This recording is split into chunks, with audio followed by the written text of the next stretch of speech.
Hello, hello, chers amis internautes, c'est un plaisir de vous retrouver en ce soir. Question de vous présenter la 5e sortie de cette émission, puisque nous sommes déjà à la leçon 5, les non-dits de la leçon 5 ayant pour titre Expiation horizontale, la croix et l'Église. Nous voyons un texte à mémoriser non dans Éphésiens chapitre 2, soit les versets 13 et 14, et nous lisons ceci: en Jésus-Christ, vous qui étiez jadis éloignés, vous avez été rapprochés par le sang de Christ, car il est notre paix, lui qui des deux n'en a fait qu'un et qui a renversé le mur de séparation, l'inimitié. Prions le Seigneur. Merci de nous unir en ton Fils Jésus. Aide-nous à comprendre ta parole en ce soir. Et bien sûr, donne-nous la puissance pour pouvoir l'appliquer dans notre vie quotidienne, au nom de Jésus. Amen. Et je dois avouer au prime abord que je un pile mal pour me jouer un thème enclencheur. Je me dit, est-ce que je dois commencer par l'expiation, ou bien l'horizontalité de l'expiation, ou bien la croix, ou bien l'église. Mais je décide de faire autrement. Voici donc le plan de l'émission de ce soir. 1. La toile de fond du paragraphe en question, puisque nous allons étudier semaine ça, Éphésiens 2 et les versets 11 et n'a pas arrivé dans verset 22. Deuxième point que nous avons touché, c'est le message. Troisièmement, c'est nous aujourd'hui, comment appliquer le message d'Éphésiens 2, verset 11 à 22, à nous qui vivons au 21e siècle. En octobre 2012, les pères du synode des évêques sur la nouvelle évangélisation votaient une proposition parmi les 57 qui étaient présentées au pape Benoît XVI sur le parvis des gentils. Le pape Benoît XVI, le lendemain, va dire ceci: je pense que l'Église devrait aujourd'hui aussi ouvrir une sorte de parvis des gentils où les hommes puissent, d'une certaine manière, s'accrocher à Dieu sans le connaître et avant d'avoir trouvé l'accès à son mystère, au service duquel se trouve la vie interne de l'Église. Le parvis des gentils. Mais c'est quoi? On nous séparer avant de nous coller les ensemble. Les gentils. Dans le langage première communauté chrétienne, non, ça veut dire dans le temps l'Église primitive, l'expression ou bien le mot, le concept gentil, il désignait les non-juifs. Tout le monde qui pas entré dans la religion juive là, il y aurait les gentils. Son façon pour être capable de désigner les païens. Païens yo, ou bien les non-juifs, yo tere les des gentils. Ce mot qui vient du latin, gentiles, il est capable de dire peuple. Une façon pour capable de dire les autres, parce que yo été séparés en deux dans le contexte juif là, il y a les juifs et les autres. Tandis que le mot parvis, quant à lui, quand Dieu adressait les recommandations à Moïse à propos du sanctuaire, portable bien sûr du désert, il disait, tu feras le parvis de la demeure. Donc le sanctuaire te gagne là-dedans 3 parties principales. Il y avait le lieu très saint, côté c'est seulement le grand prêtre qui te gagné permission pour capable rentrer là-dedans une fois par année, le jour de l'expiation, le Yom Kippour, nous y reviendrons plus tard. Et deuxième partie, c'est le lieu saint, côté l'autre sacrificateur, tu as accès pour capable rentrer là-dedans. Et troisième partie, c'est la cour du sanctuaire que nous appelons le parvis. Et nous allons voir effectivement dans Exode 38:9 que Betsalel fit le parvis selon les recommandations de Dieu concernant le sanctuaire terrestre. Également plus tard, Salomon pral fait un temple, il pral construire un temple. Et temple ayant gagné un parvis. Et si n'a porté plus précision, n'a dit que le temple de Salomon avait 2 parvis, ou bien 2 cours. Il y avait un parvis intérieur et un parvis extérieur. Vu que le temple de Salomon a été détruit, quelques années plus tard, dans le contexte de Paul, Paul ne faisait pas référence dans son texte au temple construit par Moïse ou par Salomon, mais plutôt le temple édifié par le roi Hérode. et bien sûr, Hérode lui-même tout, il était construit un temple à Jérusalem, et c'est lui-même, et c'est conception temple ça, qui servit de toile de fond avec texte que nous avons étudié pendant ce maintenant. Son construction qui était commencée à partir de l'an 20 avant Jésus-Christ, et que en l'an 70 après Jésus-Christ, comme l'avait prédit Jésus, le général Titus pral détruit ce temple.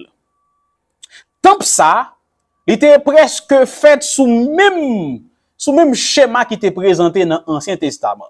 Donc, il était là-dedans un lieu très saint, un lieu saint, et puis il était gagné un parvis. Mais au lieu de un parvis, ce temple avait 4 parvis, ou bien 4 lacous.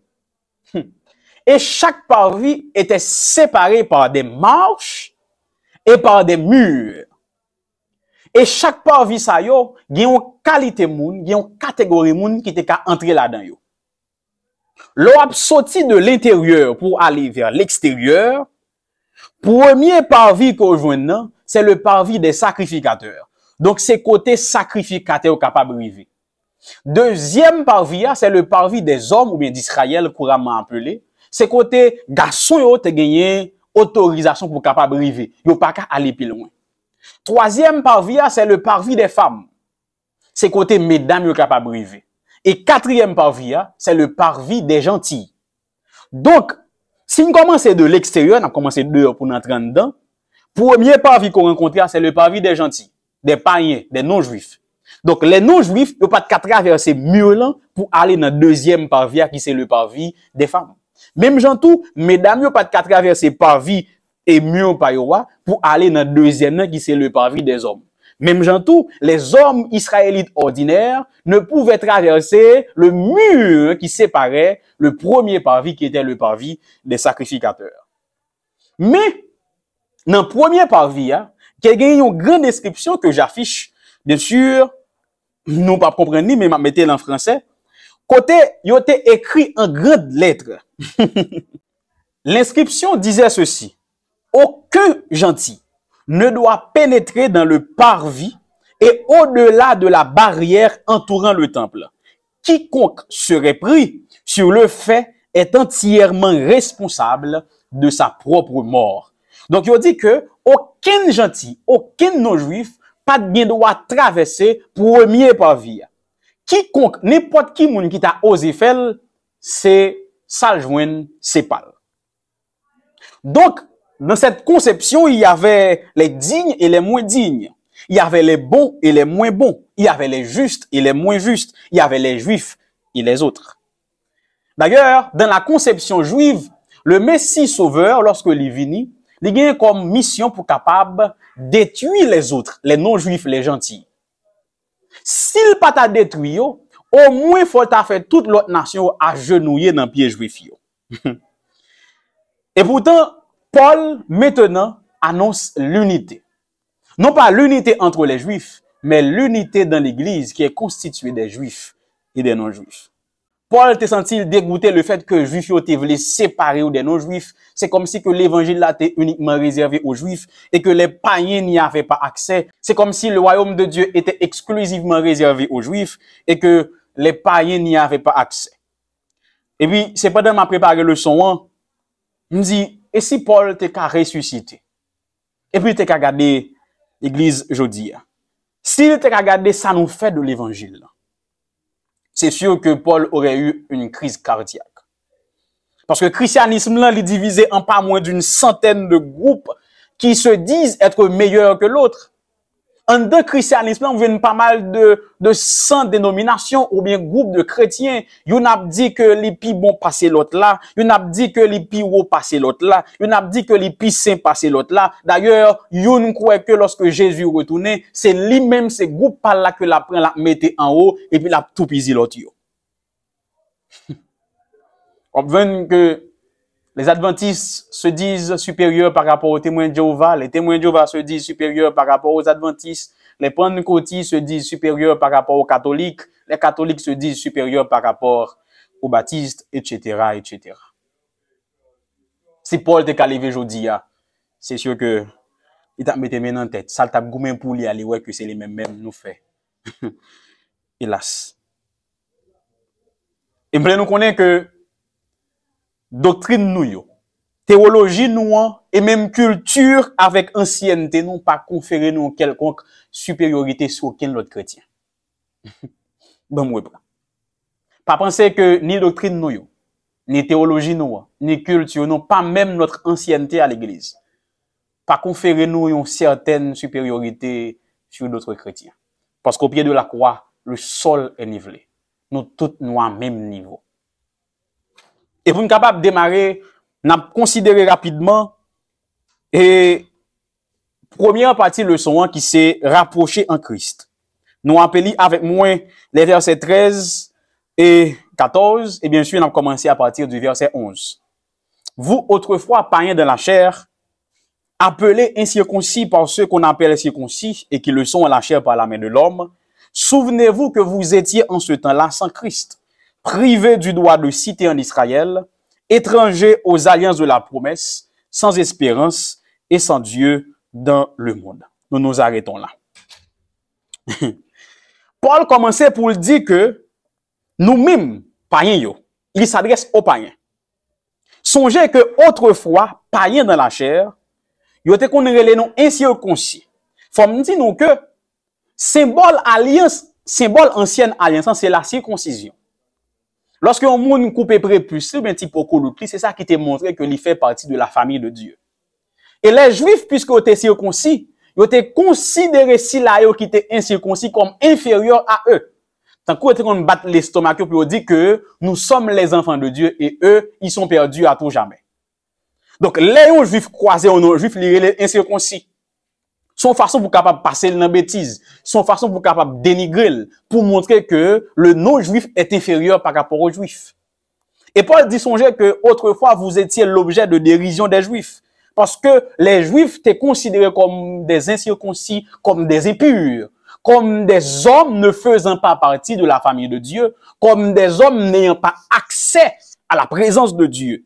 D'ailleurs, Paul prédit que nous, autrefois, nous étions exclus de la République ou de la cité d'Israël. Ça qui veut dire que les païens étaient privés des bienfaits et des privilèges qui découlent de la communion avec Dieu. Et troisièmement, Paul prédit que songez que nous étions sans Dieu. Donc, Paul énonçait au moins 3 caractéristiques des païens. Il dit 1, autrefois. Toujours songez, c'est autrefois. Vous étiez l'objet de dérision des Juifs, parce que on est nous incirconcis, les croisés nous garder nous comme ça de la tête aux pieds, et puis dit, regardez incirconcis, non.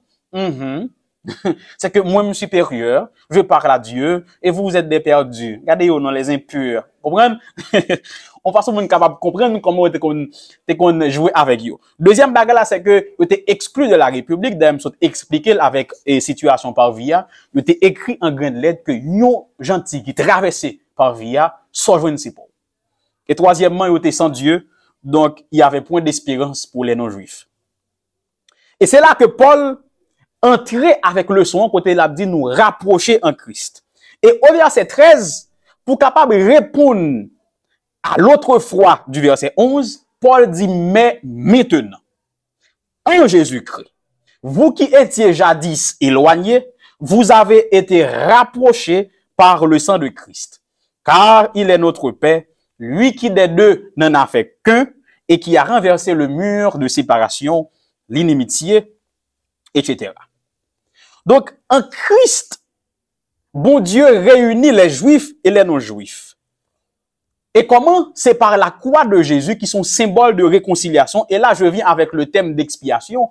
Le thème d'expiation, c'est un mot utilisé généralement dans la Bible pour capable parler de action bon Dieu fait pour capable pardonner péché nous. D'ailleurs, le mot expiation, on t'a dit couvrir, Dieu couvre nos péchés, ou bien annule, ou bien il y a un aspect de rançon, ou bien de indemnisation. Donc, bon Dieu paye dette nous, bon Dieu couvre péché nous, bon Dieu annule condamnation nous. C'est ça l'expiation. Mais vu que l'expiation pour aller tout sens lié à Golgotha avec la mort de Jésus, d'ailleurs la croix gagne 2 barres, il parlait de expiation verticale et expiation horizontale. L'expiation capable de retirer ou mettre réconciliation, parce que le but de l'expiation, c'est la réconciliation. Donc la barre verticale représentait que Jésus unit Dieu avec l'humanité pécheresse. Ça, c'est l'expiation verticale. L'expiation horizontale, c'est que Jésus pas seulement uni Dieu avec les hommes, mais il unit avec Sila qui est côté maintenant. Ça, c'est l'expiation horizontale ou l'horizontalité de la réconciliation en Jésus. Et Paul pral fait moun yo comprendre nos bagages, c'est que grand pile moun lorsque on lit verset 13 à 15 là, on dit ah, Paul t'a semblé annuler les 10 commandements. Et en pile adventiste frappe l'entrée, on dit aïe, ce texte n'est pas en notre faveur. Et puis Paul pral fait moun yo comprendre que ce qui sépare l'homme avec son frère, c'est pas les lois de Dieu. D'ailleurs, m'd'a dit la semaine dernière que la loi c'est l'expression de la volonté de Dieu et Dieu veut que nous soyons unis. Mais ce qui sépare, c'est le péché. Donc, Christ, pas seulement mourir pour effacer péché, mais en façon pour capable unir avec mon Dieu, mais il mourir pour capable unir avec prochain moyen. Il dit que autrefois vous étiez éloignés, maintenant en Christ vous êtes rapprochés. Autrefois vous étiez mis à l'écart, mais aujourd'hui vous jouissez des mêmes privilèges que les Juifs. Autrefois nous t'es exclus, mais aujourd'hui nous faisons partie de la grande famille de Dieu. Et c'est pour ça qu'on comprend que Paul t'a commencé l'être lien pour parler de ce thème qui c'est l'adoption. On t'a dit que le mot adoption dans le grec, il traduit, comprendre ça, il traduit par le fait que nous soyons placés au rang de fils. Donc, il dit que désormais, pas de question païen, pas de question juif, nous toutes, nous c'est petit bon Dieu. Mais, les juifs utilisaient les lois mosaïques comme mobile de supériorité. Ils ont fait loi comme barrière. Écoutez bien. Bon Dieu baille loi pour capable observer, mais surtout pour nous capable lever dans niveau. Et après pour nous capable rassembler l'humanité. D'ailleurs, quand il disait à Abraham, il dit que nous avons fait alliance aujourd'hui et toutes les familles de la terre seront bénies en toi. Donc, il voulait faire des Israélites des robinets. Un robinet qui est là pour capable transmettre la grâce de Dieu. Mais au lieu de cela, Israël a fermé un robinet. Il a kembe de l'eau pour continuer égoïstement. Et il dit que nous sommes supérieurs, nous n'avons pas besoin d'en mélanger avec l'autre. Alors, Paul peut le faire comprendre que vu que ça qui était fait juif, il pensait au pire au passé l'autre, c'était la circoncision. Vu que la circoncision est souscrite dans la loi mosaïque, Paul peut dire que toute tralala sa yo, toute cérémonie sa yo, tout accompli dans Jésus. Et nous allons comprendre que Paul peut répondre avec argument ça, il va dire que Christ a anéanti les ordonnances de la loi. C'est pas que Christ a aboli la loi, c'est pas que Christ a aboli le décalogue, mais plutôt Christ a mis fin à ces lois cérémonielles, à ces lois que juif te prend comme un mobile pour penser que supérieur par rapport aux autres. Et Paul va dire un peu de mots, nous pas besoin de faire nos circoncis pour être capable de jouir de la présence de Dieu. Et puis c'est là que Païen dit, waouh! Nous pas besoin de couper petit colotte là pour me jouir de la présence de mon Dieu. Il dit que me des circoncis, que me des incirconcis, que me des sorti dans une tribu Israël ou pas, moi tout c'est petit bon Dieu. Qui can nous aujourd'hui, si loi ça ou te continuer? C'est seulement yo. Et puis bon Dieu dit non. Paul dit non avec sa révélation. Non, non, non, c'est pas comme ça bagaille là. L'évangile doit être prêché à tous et à toutes. Et le salut s'offre à tous les hommes. Verset 17, nous lisons, il est venu annoncer la paix à vous qui étiez loin et la paix à ceux qui étaient près. Car par lui, nous avons les uns et les autres accès auprès du Père dans un même esprit. Le prédicateur de paix. Ça semblait que il racontait une anecdote côté des orfèvres qui étaient en difficulté pour capable comment pour joindre l'eau. Ils avaient l'argent, ils avaient le bronze, mais ils ont demandé comment qui formule pas qui moyen pour capable joindre l'eau. Et puis soudain il y a un nèg qui dit et si nous t'apprenons une statue de bronze, une statue d'argent, nous t'a fond ensemble, est-ce qu'elle pas bail l'eau? Nèg yo ri, nèg yo passé dans risible parce que c'était impossible à concevoir. Pourtant, c'est ça que Jésus fait. C'est possible en Jésus parce que Jésus, qui est la moule, il prend juif là, il prend non juif là, il prend circoncis, il prend incirconcis, il prend si là qui te pensé le plus bon, il prend si là qui te excluant, il mettait le nom moule là, et puis il sortit en l'autre nom. Parce qu'il parlait d'un homme nouveau. Il sortit en l'autre l'église, en l'autre corps, en l'autre peuple qui est révigoré par la force du même esprit du Seigneur. Donc, ça qui était impossible pour te faire jumelage. D'ailleurs, il faut me dire que les juifs et les non-juifs, c'était des ennemis jurés. Pas de possibilité pour un juif chita avec un non-juif à parler. C'est un coup aujourd'hui, on t'a dit, ou après, juif l'en bloqué, non-juif l'en sur WhatsApp, sur Facebook, les retirer. Ou pas besoin d'un juif répondre, on demande d'amis sur Facebook d'un non-juif, ou bien d'un gentil. Parce que pas de moyen pour lier. C'est pour ça que Jésus parlait de réconciliation. C'est pour ça que Paul parlait de réconciliation. Parce que ils étaient des ennemis jurés. Et c'est pas aujourd'hui, son bail qui datait depuis des centaines d'années. Et pour Jésus, venir lui, écraser lui. Parce qu'il dit, il est notre paix. En cette expression, Paul dit ceci, Dieu nous unit en Jésus avec lui, mais également avec notre frère et notre sœur. Et ça rappelait rapidement la déclaration du prophète dans Ésaïe 9, verset 5, quand il disait de Jésus qu'il sera le prince de paix. Le mot utilisé ici, c'est shalom. Le mot shalom, c'est pas une trêve. C'est pas la paix entre deux guerres. Mais c'est la sécurité. C'est le bien-être. D'ailleurs, le mot shalom traduit une paix quadridimensionnelle.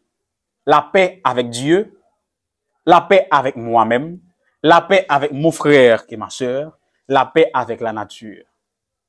Donc le mot shalom traduit une paix à 4 dimensions, ou bien à 4 niveaux. La paix avec Dieu, ça peut être capable de l'expiation verticale, ou bien la réconciliation verticale. La paix avec moi-même, la paix intérieure, la paix avec conscience moins. La paix avec mon frère, ce que nous appelons l'expiation horizontale ou la réconciliation horizontale. Et puis la paix avec la nature. Et m'a demandé comment ou est voisin là. Quand les juifs voyaient un non-juif, ils voyaient un pécheur perdu, à tout jamais. Quelqu'un qui ne pouvait jamais accéder à la présence de Dieu. Et ou même leurs frères là qui s'agvine dans tête. C'est bien malheureux lorsque un chrétien ou l'autre chrétien, depuis le pas dans la même dénomination avec lui, il est comme un monde qui perdit. Un monde qui a perdu temps, un monde qui n'a jamais consacré les paradis, un monde qui n'a jamais sauvé, un monde qui exclut de la grâce, un monde qui ceci, un monde qui cela, les gardes de la tête aux pieds, et puis les relos Babylone, et puis les relos Marc de la bête, les relos enfants de Satan. Si Paul était là, comment tu as réagi? Depuis ou pas adorer dans la même joie avec lui, il dit ou c'est petit Satan. Depuis ou pas ouais Bible la même joie avec lui, ou c'est petit Satan. Depuis ou pas sembler avec lui, ou c'est petit Satan. Et il est bon de noter que Paul prêche l'unité et non l'uniformité. L'unité, c'est quand nous sommes unis, nous faisons un seul en Christ. Mais l'uniformité, demande que nous tous nous faisons même bagaille. Nous sommes toujours ensemble, mais nous chaque a fait travail par nous, d'un bon côté par nous. Et puis pour un seul objectif. Après, uniforme, c'est deux chaussettes noires, tout le monde met chaussettes noires. Ça, c'est l'uniformité. Mais nous tous, nous avons des chaussettes différentes, chapeaux différents, talents différents, mais nous continuons à œuvrer en Christ. Parce que meilleur, pas la même fonction avec pied. Bouche moins, pas la même fonction avec les oreilles moins. Ça, c'est l'unité dans le corps, mais c'est pas l'uniformité. Si t'es uniformité, bouche à parler, les oreilles à parler, nez à parler, j'ai à parler, ventre à parler, main à parler, ok. Et l'homme était juif là avec non-juif là, en dedans moule Jésus. L'homme était adventiste là, pentecôtiste là, catholique là, baptiste là, de Dieu là, et qu'est-ce qu'on a dit encore, corps de Christ là, ou mettez orthodoxe là, ou prend yo fourré dans moule bon Dieu, li ba yon seul édifice, li ba yon nouveau édifice. Yon édifice qui chita sur la pierre angulaire, sur Jésus. Autrefois, c'était interdit à un non-juif d'entrer dans la cour. Alors que les juifs s'attendaient à ce que le Messie sauveur détruise les non-juifs, mais lorsque Jésus paraît, il va détruire yo, il détruit le mur qui était séparé yo. Comprenez? Quand Jésus vient, il pas détruit moun yo, mais il détruit ça qui était séparé moun yo. De sorte que quand quelqu'un s'approche de Dieu, il s'approche automatiquement de son prochain. Quand quelqu'un aime Dieu, il aimera automatiquement son prochain. Le mot de Jésus, mais comment on est capable de parler de la loi? Qui ça qui résume la loi pour? Il dit, tu aimeras ton Dieu et tu aimeras ton prochain. C'est impossible pour nous aimer bon Dieu par aimer frère. Là d'ailleurs, Jacques Pral dit, comment qu'a dû aimer bon Dieu qu'on pas ouais, mais frère là qu'on pas aimer. C'est impossible d'aimer Dieu et de ne pas aimer son prochain, ou sa sœur, ou son frère. Autrefois, il était interdit, mais maintenant, ils n'ont pas autorisé pour assister, mais ils sont devenus des matériaux de construction de ce nouveau temple. D'ailleurs, l'apôtre Jean va dire dans Apocalypse 1, il a fait de nous, juifs et non-juifs, gentils, grecs et romains, haïtiens et étrangers, des sacrificateurs. C'est peut-être moment ça pour l'église là, essayer d'étudier les limites que nous plaçons. D'ailleurs, nous sommes capables de voir l'église a chargé limites. Nous chargé barrières que nous mettons. D'ailleurs, ça semblait que l'église a fait pile dégâts à cause de barrières que nous mettons. Il brisait pas mal de cœurs à cause de barrières que nous mettons. Est-ce que ces barrières sont justifiées? Est-ce que ces limites sont justifiées? Ou bien tous ces égoïsmes nous envie assouvir, ou bien tous ces désirs nous que nous envie faire plaisir, c'est pour montrer que nous sommes supérieurs par rapport aux autres. C'est pour montrer que nous sommes des élites, ou bien tout pour nous capables d'isoler de yo. Je pense qu'avec cette leçon, c'est le moment pour que l'Église soit capable de revoir les limites que nous mettons, barrières que nous mettons, murs de séparation ça yo. Est-ce que Jésus t'a fortifié mieux ça yo ou bien il t'a détruit? C'est le moment côté pour pasteur cap côté mieux cap garder mieux, pour membre d'église cap côté mais garder mieux, adventiste ou pas, baptiste ou pas, catholique ou pas, pour nous revoir les limites que nous plaçons. Pour nous, est-ce que réellement ces limites en vaut la peine? Est-ce que ces limites ont leur fondement sur Christ? Dans le cas contraire, nous devons détruire. C'est le moment de penser aux gens que nous avons mis à l'écart, que nous avions exclus, les oublier, ceux que nous avions bannis au nom de la foi, au nom de l'Église, au nom de Jésus, au nom de l'Évangile. C'est le moment de l'inclusion et non de l'exclusion. Songez que personne n'est supérieur par rapport avec l'autre. Et au pied de la croix, le sol est nivelé. Les Jésus gardés, le pas baptiste, catholique, pentecôtiste. Il voit des pécheurs qui ont besoin de sa grâce. Et grâce li a li pas couler by un groupe, li réservé by un l'autre, mais le couler by tout le monde. Et devoir, c'est pas garder au plus bas que moi, mais c'est plutôt partager grâce avec vous pour que moi avec capable de monter dans le ciel, capable de sauver. Et même gens juifs yo étaient appelés pour capable accepter l'autre yo, les gentils malgré au passé comme si. Et nous-mêmes, qui ça nous gagne pour nous faire en tant qu'église pour nous accepter l'autre yo? Parce que en pile fois, au lieu de nous quitter moun yo entrer dans moule Jésus, nous faire entrer dans moule pas nous parce que nous voulons une forme pas nous, un style pas nous. Nous voulons ressembler avec nous. Mais en réalité, l'église de Dieu tient à ce que les hommes ne ressemblent pas aux hommes mais à Christ. Alors, mes frères et mes sœurs, peu votre côté que nous ayons son message qui doit arriver dans les oreilles de chrétiens. Moment pour nous quitter, bon Dieu, prend nous toutes fourrées dans moule liant pour l'église nouvelle capable de prendre naissance. Côté moins avec vous, capable de faire un seul dans Jésus pour nous connaître personne particulière par rapport avec l'autre, mais dans l'unité nous capables de partager le message de Jésus. C'est moment pour nous capables de dire non à la division, mais oui à l'unité en Jésus, oui à l'unité dans la parole de Dieu, oui à l'unité dans l'évangile. Ainsi, nous mettons fin avec capsule pour aujourd'hui. Rendez-vous samedi si Dieu veut pour la capsule. Nous allons aller voir leçon 6 là, qui a beaucoup plus intéressant. Merci de votre écoute et de votre attention. J'espère que par la grâce de Dieu, vous aviez pu comprendre la leçon de cette semaine, partager-la avec l'autre, faire l'autre connaître que ici, nous débattons leçon et connaître que Abra ouvert nous à recevoir la question. On mettez fin avec l'épisode pour aujourd'hui. Et bien avant, nous faisons un courte prière. Merci Seigneur parce qu'on pas garder sous forme figure nous, sous passé nous, ni sous arbre généalogique nous pour capable de recevoir une grande famille. Merci de ce que je suis ton fils. Merci de ce que tu as fait de lui, ton fils, d'elle, ta fille, et de nous, ta grande famille. Apprends-nous à aimer gens que nous aimons, nous Seigneur.